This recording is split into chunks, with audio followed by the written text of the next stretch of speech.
kadaluarsa suatu perkara. Tempus delicti penting untuk menentukan waktu atau kapan terjadinya suatu tindak pidana, dan juga untuk mengadili, juga untuk menentukan apakah suatu undang-undang pidana dapat diberlakukan untuk mengadili tindak pidana yang terjadi tersebut. Suatu undang-undang yang pemberlakuannya setelah terjadi suatu delik atau tindak pidana tidak dapat digunakan sebagai dasar untuk memeriksa dan memutus suatu tindak pidana.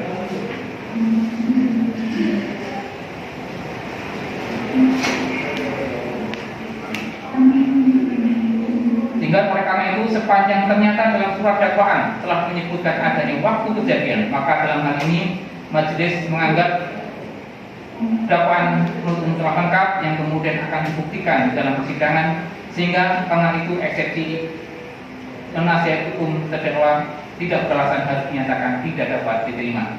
Menimbang bahwa oleh karena keberatan penasihat hukum terdakwa tidak dapat diterima, maka pemeriksaan perkara ini harus dilanjutkan. Menimbang bahwa oleh karena putusan ini mengenai keberatan dari penasihat hukum terdakwa terhadap surat dakwaan penuntut umum, maka perhitungan mengenai biaya perkara ini ditangguhkan sampai dengan putusan akhir. Memperhatikan ketentuan pasal 156 ayat 1 dan 2 Undang-Undang Nomor 8 Tahun 81 tentang Hukum Acara Pidana serta peraturan undang-undangan yang lain yang berkaitan dengan perkara ini. Mengadili, 1. Menyatakan keberatan dari penasihat hukum terdakwa Supriyanto bin Cukimin tersebut tidak dapat diterima. Memerintahkan penuntut umum untuk melanjutkan pemeriksaan perkara nomor 288 /B/2021 PS Sleman atas nama terdakwa Supriyanto bin Cukimin tersebut di atas, menangguhkan biaya perkara sampai dengan putusan akhir.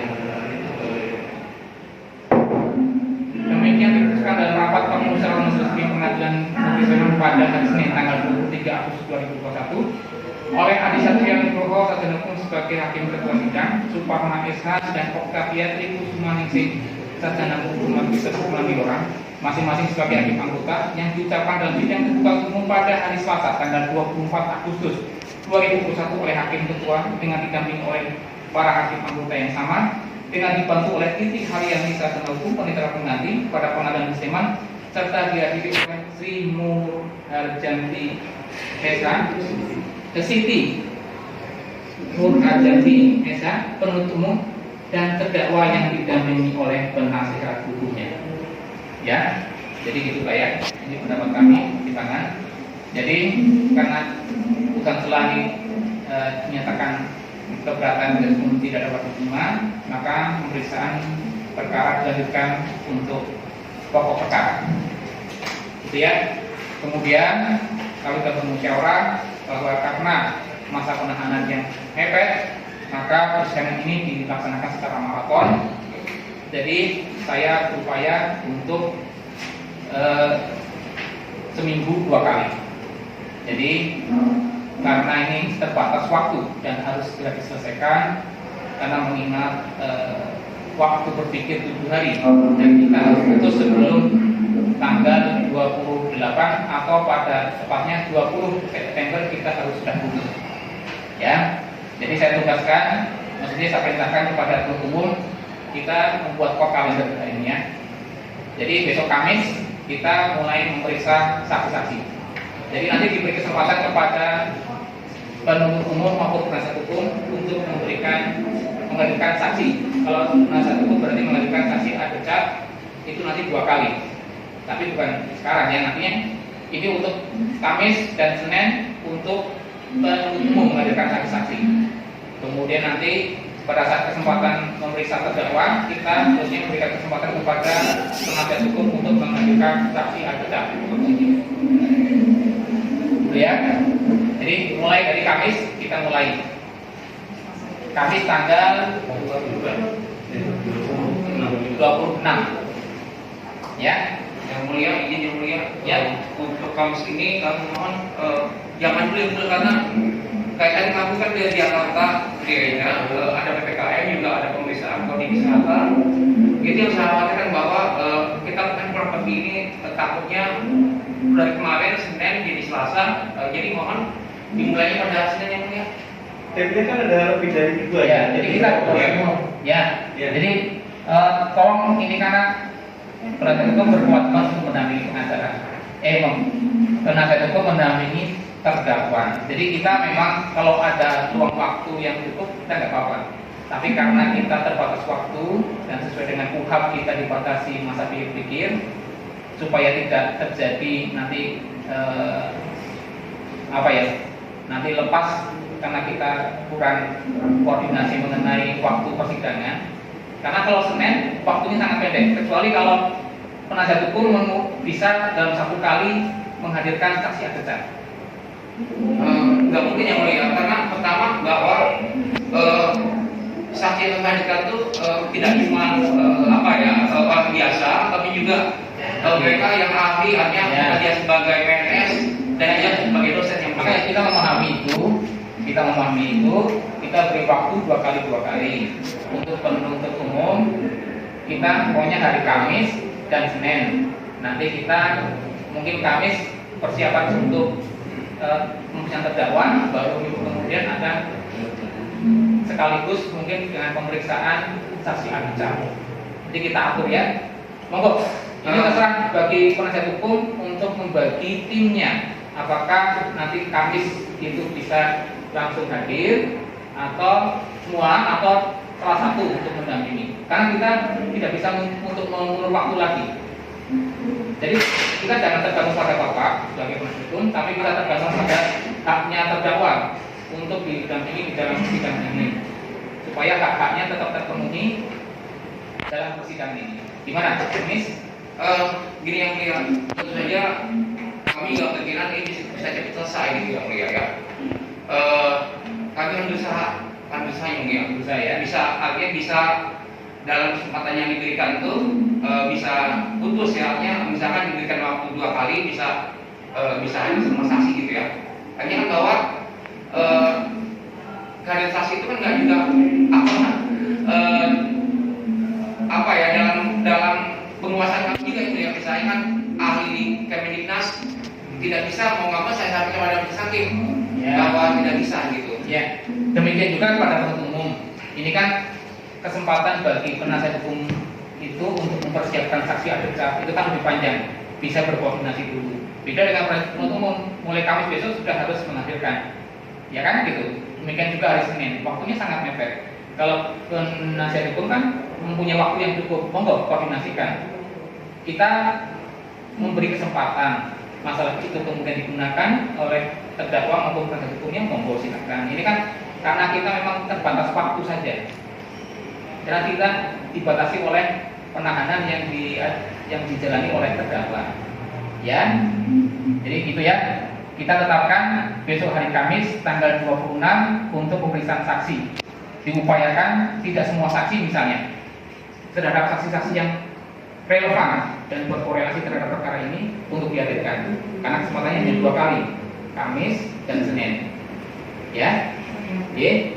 Monggo nanti kami koordinasikan dengan terdakwa dan keluarga untuk mempersiapkan hari Kamis untuk pemeriksaan saksi dari pihak penuntut umum. Jadi untuk penasihat hukum itu ada tanggal 2 dan tanggal 6. Tanggal 2 dan tanggal 6 masih panjang. Iya. Ya, mulai dari sekarang sudah diancang-ancang, dipersiapkan. Nanti pada saat waktunya langsung bisa. Ya. Jadi kalau memang ada tergantung kesepakatan, tapi kita tetapkan dulu hari itu. Kalau memang nanti berubah dalam 1 minggu itu, misalnya hari Rabu atau hari apa, tapi dalam waktu rentang 1 minggu itu kita bisa atur, karena melihat dari kemampuan kesiapan dari saksinya. Ya, tapi dari rentang waktu 1 minggu itu ya. Baik. Ya, jadi aturlah monggo. Ini kesulitan juga para penuntut umum, kesulitan juga para penasihat hukum. Karena kita memang dibatasi oleh waktu yang terbatas. Gitu ya? Ya, baik. Ya. Baik, sidang kemudian saya minta sampai hari Kamis tanggal 26 Agustus 2021 dengan acara saksi dari penuntut umum. Terdakwa tetap dalam tahanan dan hari kembali pada persidangan yang akan datang hari Kamis tanggal 26. Gitu ya? Sidang hari ini selesai dan terdakwa didampingi oleh Budianto SH dan kawan-kawan, advokat pada kantor Odi Budianto dan partner yang beralamat di Jalan Haji Saikin nomor 40 Jembatan Saikin Pondok Pinang, Jakarta Selatan berdasarkan surat kuasa khusus tertanggal 10 Juli 2021 dan telah didaftar di Pengadilan Pengadilan Sleman pada tanggal 19 Juli 2021 di bawah register perkara nomor 185/HK/SK/SK/2001 PN Sleman. Pengadilan tersebut telah membaca penetapan Ketua Pengadilan Negeri Sleman nomor 288 PP 2021 PN Sleman tanggal 1 Juli 2021 tentang penunjukan majelis hakim, penetapan majelis hakim nomor 288 PP 2021 PN nomor tahun 2001 PN Sleman tanggal 1 Juli 2021 tentang penetapan sidang, berkas perkara dan surat-surat lain yang bersangkutan. Telah mendengar pembacaan surat dakwaan penuntut umum, setelah mendengar pembacaan keberatan dari penasihat hukum terdakwa dan pendapat dari penuntut umum. Nimbang bahwa terdakwa diajukan oleh penuntut umum dengan dakwaan sebagai berikut. Tidak perlu saya bacakan sebelumnya. Yang dalam hal ini perbuatan terdakwa Supriyanto bin Sugimin sebagai diatur dan diancam dalam pidana dalam pasal 266 ayat 1 KUHP. Menimbang bahwa atas dakwaan dari penuntut umum tersebut, penasihat hukum terdakwa telah mengajukan keberatan sebagai berikut. Sebagaimana eksepsi tidak saya bacakan.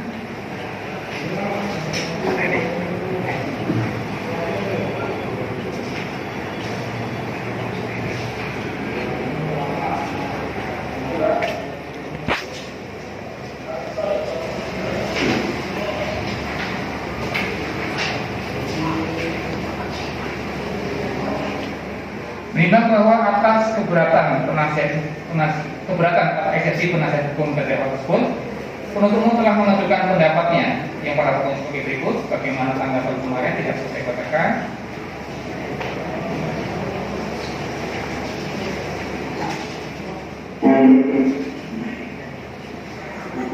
Menimbang bahwa setelah membaca dan meneliti uraian keberatan penasihat hukum terdakwa, maka pada pokoknya alasan-alasan keberatan tersebut adalah sebagai berikut. 1. Terdakwa perkara ini adalah perkara perdata karena berkaitan dengan sah atau tidaknya ijazah dan atau nilai ijazah untuk mata pelajaran pendidikan agama dan budi pekerti, mata pelajaran pendidikan Pancasila dan kewarganegaraan. 2. Juga dakwaan JPU tidak jelas atau kabur. Terdakwa dikenakan pasal 266 ayat 1 KUHP, yaitu terdakwa menyuruh kepada Ana Indah Silvana untuk memasukkan keterangan palsu dalam suatu akta otentik atau ijazah. Faktanya ijazah dan atau nilai dalam ijazah adalah asli, sah, terdaftar dan sesuai surat edaran Kemendikbud RI. Hal ini dibuktikan surat dakwaan dibuat dengan tidak cermat, tidak jelas dan tidak lengkap. 3. Dakwaan JPU tidak jelas atau kabur berkaitan dengan peristiwa hukum. Terdakwa menyuruh kepada Hana dan Anas Indah Silvana untuk memasukkan keterangan palsu dalam suatu akta otentik atau ijazah terjadi pada Oktober 2016. Padahal ijazah tersebut sudah dikeluarkan SD Karitas dengan nilainya tertanggal 8 Juni 2016. Hal ini membuktikan surat dakwaan dibuat dengan tidak cermat, tidak jelas dan tidak lengkap. Menimbang bahwa terhadap keberatan tersebut, majelis hakim mempertimbangkannya sebagai berikut. 1. Terkait dengan perkara ini adalah perkara perdata karena berkaitan dengan sah atau tidaknya ijazah atau nilai di ijazah untuk mata pelajaran pendidikan agama dan budi pekerti, mata pelajaran pendidikan Pancasila dan kewarganegaraan. Menimbang bahwa Kitab Undang-Undang Hukum Acara Pidana atau KUHP tidak memberikan definisi atau pengertian mengenai surat dakwaan. Namun dalam hal ini majelis mengutip pendapat Ramalan dengan bukunya Hukum Acara Pidana, Teori dan Implementasi pada halaman 162 yang menyebutkan dengan memperhatikan ketentuan undang-undang mengenai syarat-syarat surat dakwaan maupun pengalaman praktek dapat dikatakan bahwa surat dakwaan adalah suatu surat atau akte, dalam bahasa Belanda disebut akte van verbinding, yang membuat uraian perbuatan atau fakta-fakta yang terjadi. Uraian mana akan menggambarkan atau menjelaskan unsur-unsur yuridis dari pasal-pasal tindak pidana atau delik yang dilanggar. Selanjutnya terkait dengan hal tersebut, sebagaimana ketentuan pasal 143 KUHP yang mengatur mengenai surat dakwaan telah disebutkan bahwa 1.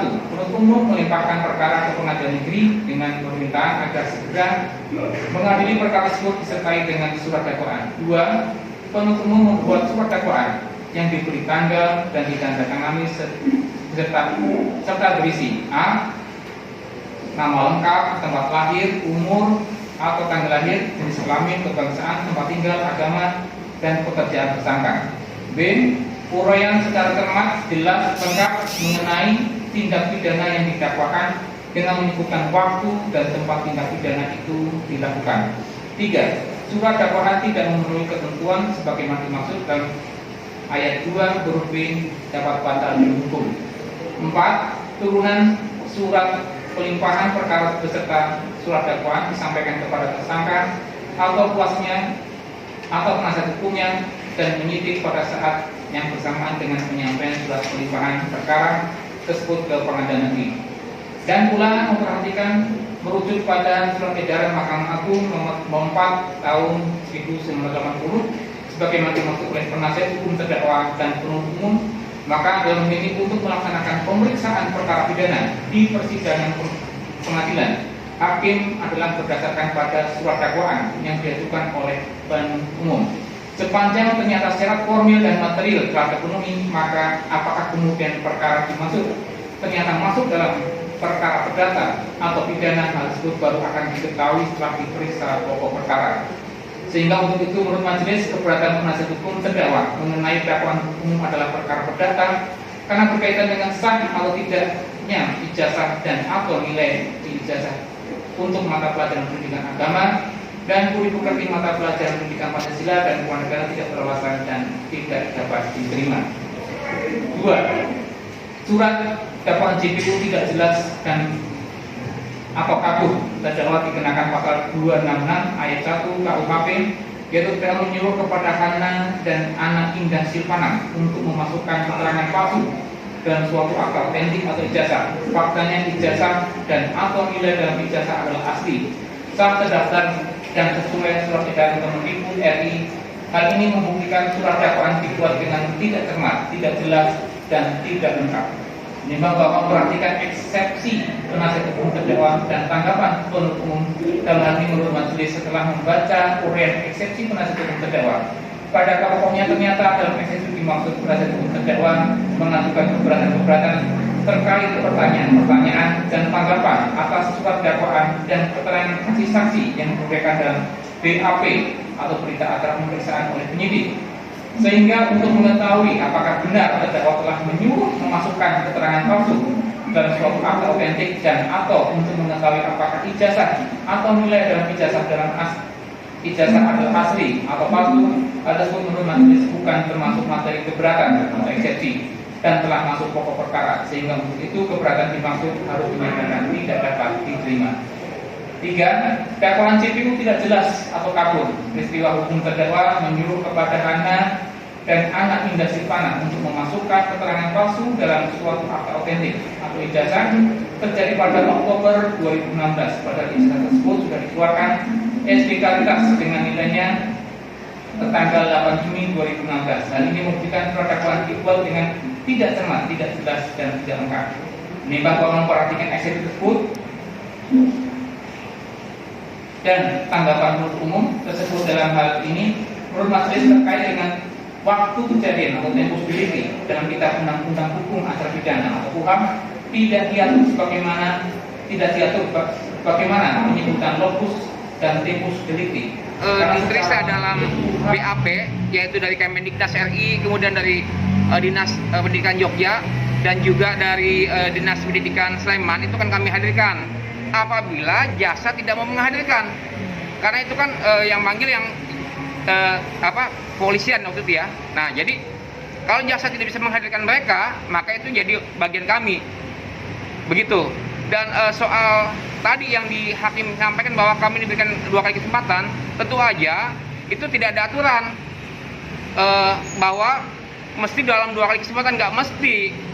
Dilihat juga ya, kalau kami merasa bahwa saksi atau ahli itu masih dibutuhkan, kami akan minta gitu, dan akan menyalahkan aturan apabila gitu ya hakim menyatakan tidak bisa, itu nggak boleh gitu. Jadi artinya bahwa tentu saja sidang maraton ini berat ya buat kami gitu ya.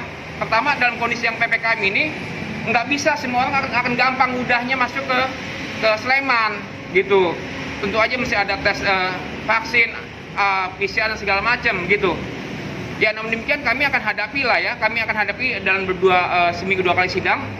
Dan tentu saja di sini pengadilan tidak bisa memaksa apabila saksi atau ahlinya itu belum bisa dihadirkan gitu. Kecuali misalkan saya minta hadirkan Minnas ya di kesempatan pertama nggak hadir, kesempatan kedua nggak hadir, baru boleh dilewatin. Tapi kalau misalkan yang pertama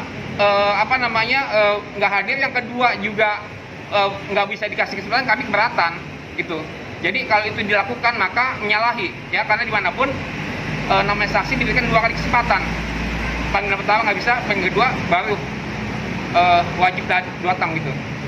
Jadi katanya hakim pada hari ini itu ada rasa ketakutan bahwa perkara ini tidak bisa selesai dalam waktu hitungannya berapa hari lagi ya, tanggal 20 berarti ya jatuhnya mungkin 20 hari lebih ya, lebih sedikit lah begitu. Itu yang ketakutan hakim bahwa nggak bisa diputus gitu. Tapi nggak bisa juga dipaksa bahwa sebelum tanggal itu masih putus, ya nggak bisa juga gitu karena contohnya kalau terdakwanya COVID apa bisa gitu ya, dipaksa-paksa kan nggak bisa juga gitu. Jadi walaupun hakim sudah membuat agenda, tapi kami tetap berusaha memenuhi agenda tersebut. Namun kalau kami saksi atau ahli ini nggak bisa, ya kami akan minta kepada hakim untuk dilakukan penundaan. Optimis Pak? Bisa... Optimis sekali, karena apa? Yang dipersoalkan adalah ijazahnya itu palsu atau tidak gitu. Nah, kalau ijazahnya nyatakan palsu, baru si orang yang membuat ijazah palsu itu dijadikan sebagai terdakwa. Ini kan ijazahnya belum pasti asli atau palsu gitu. Mestinya buktinya di pengadilan perdata. Kalau sesuai aturan UHAM, sidang pidana itu maksimal berapa bulan itu? Sebetulnya kalau dia nggak ditahan sih nggak aturan Pak. Ya kalau nggak ditahan ya, masanya kayak ini ditahan. Dan kesempatan pertama 30 hari udah lewat, sehingga diajukan kesempatan kedua 60 hari. Artinya Pengadilan Negeri Sleman hanya punya waktu 90 hari untuk menahan terdakwa gitu.